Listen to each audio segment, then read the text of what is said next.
Assalamualaikum warahmatullahi wabarakatuh. Perkenalkan, saya Adelia Eka Puspita selaku moderator pada kelompok 4 yang beranggotakan Hendy Mawakida, Deda Mufti, dan juga Rawiyah.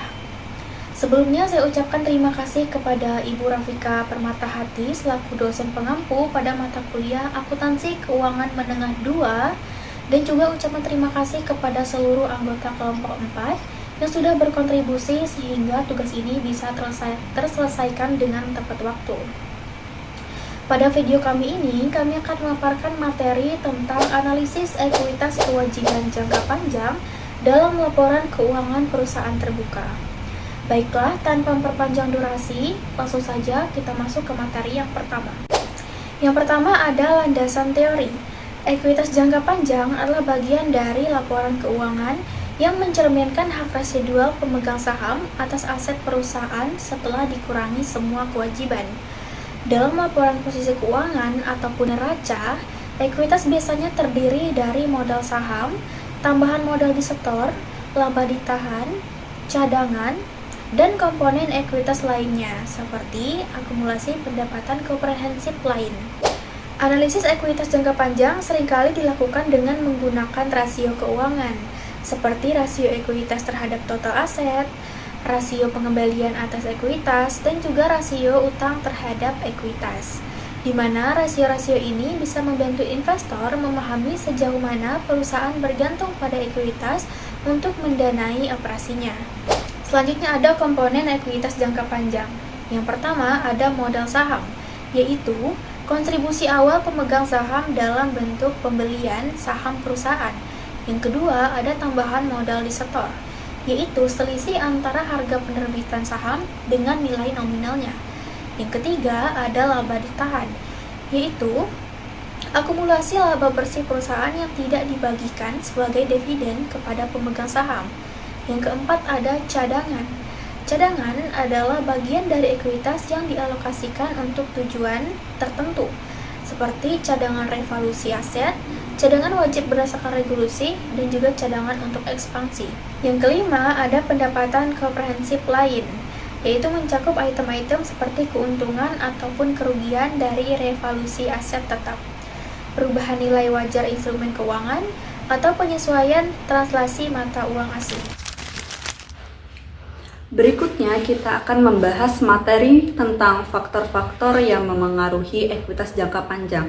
Secara umum ada dua faktor utama, yaitu faktor internal dan faktor eksternal. Nah, kita mulai dulu dari faktor internal. Faktor ini berasal dari dalam perusahaan itu sendiri dan sangat dipengaruhi oleh keputusan manajemen. Ada beberapa hal yang termasuk dalam faktor internal, yaitu yang pertama, kebijakan dividen. Keputusan perusahaan untuk membagikan dividen akan mengurangi laba ditahan dan secara langsung menurunkan ekuitas. Yang kedua, penerbitan saham baru. Ini akan menambah modal dari pemegang saham, tetapi bisa menyebabkan dilusi kepemilikan bagi pemegang saham selanjutnya. Selanjutnya, pembelian kembali saham.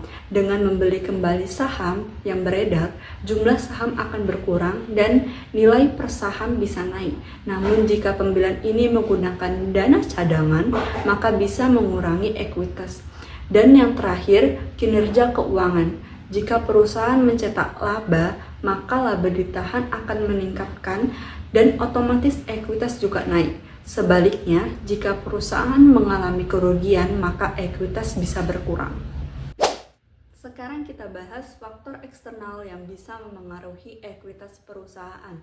Faktor ini datang dari luar dan biasanya nggak bisa dikendalikan oleh perusahaan.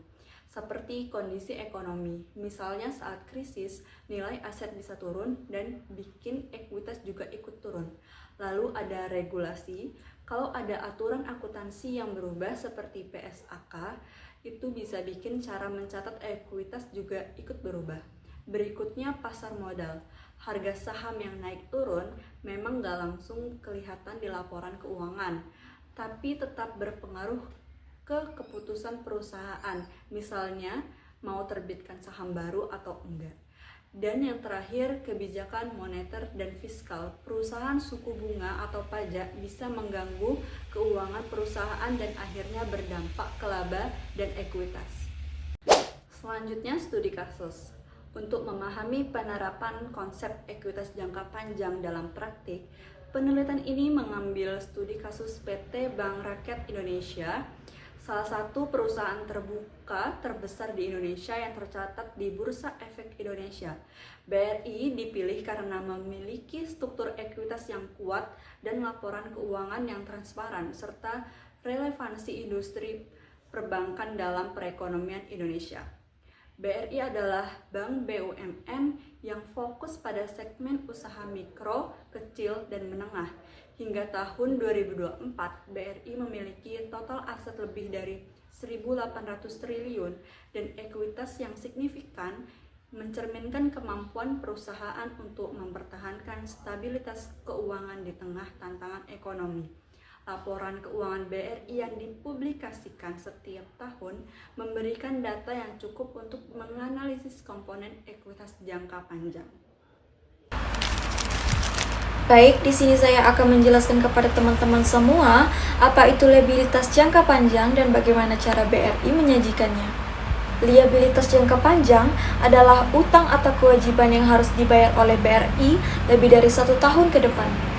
Contoh di jenis yang pertama yaitu pinjaman atau pembiayaan yang diterima di tahun 2023 dengan jumlah yaitu sebesar Rp99.331.907 yang dimana pinjaman dari lembaga keuangan internasional seperti World Bank dan EDB.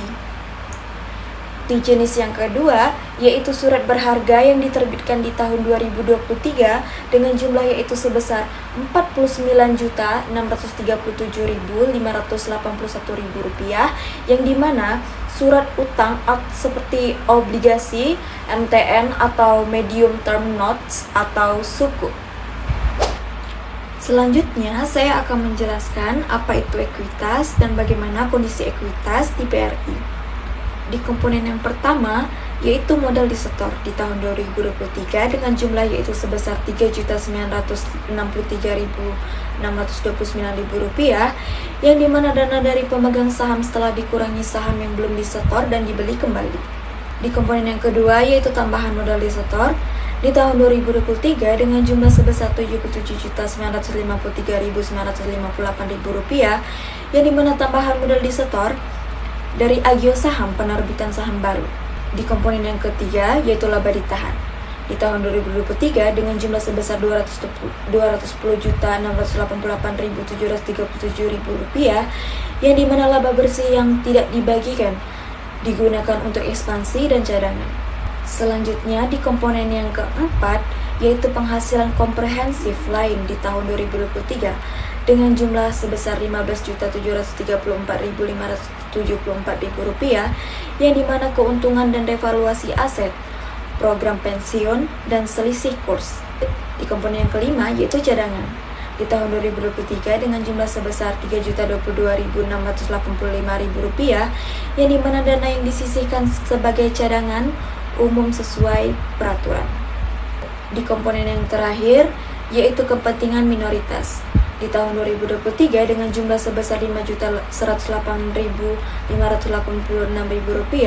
yang dimana hak ekuitas pemegang saham dan pengendalian di entitas anak BRI seperti Penggadaian dan PNM. Selanjutnya saya akan menjelaskan kepada teman-teman semua apa sih itu sekuritas deduktif. Analisis sekuritas deduktif merupakan bagian krusial evaluasi kinerja keuangan suatu entitas, khususnya dalam konteks laba per saham atau IPS. Dalam laporan keuangan IPS, dasar PT Bank BRI Tbk sebesar Rp368 per lembar dan tidak dapat penyajian IPS dilusian. Menunjukkan bahwa tidak ada potensi penurunan nilai saham akibat adanya efek dilutif karena struktur modal BRI tidak berubah akibat penerbitan sekuritas konversi.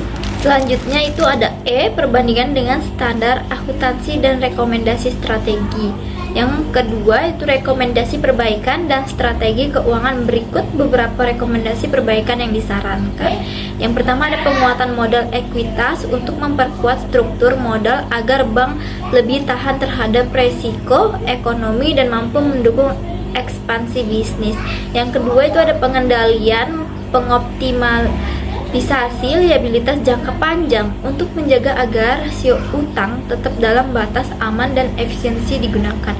Yang ketiga itu ada peningkatan efisiensi dan inovasi teknologi untuk meningkatkan laba bersih sehingga rasio probabilitas atau seperti ketergantungan terhadap pinjaman eksternal menurun.